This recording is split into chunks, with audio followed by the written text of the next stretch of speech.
వాగర్ధ వివసంపృక్తం వాగర్ధ ప్రతిపత్తయే జగత పితరం వందే పార్వతీ పరమేశ్వరం. అందరూ శివుడికి చెందిన వారే. అందుకే మీరు జాగ్రత్తగా గమనించండి, భూత ప్రేత పిశాచాతులు ఉంటాయి, వాటికి కూడా తండ్రి ఎవరు అంటే శంకరుడే.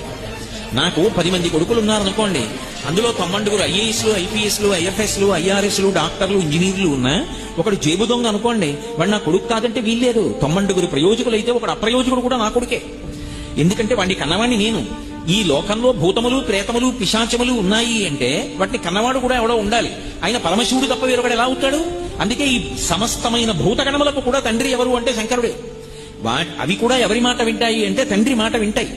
కాబట్టి ఆయనతో అనుబంధము లేని వారు ఎవరున్నారు? ఎవరు ఉండరు.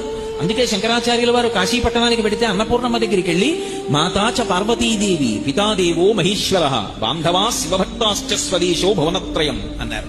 మా అమ్మ పార్వతీదేవి, మా నాన్నగారు పరమశివుడు. భక్తులందరూ శివ అని నేను అన్నప్పుడు విష్ణువు కాదు అని మీరు అర్థం చేసుకోకూడదు. శివుడికి విష్ణువుకి మధ్య భేదం ఎప్పుడూ చూడరాదు.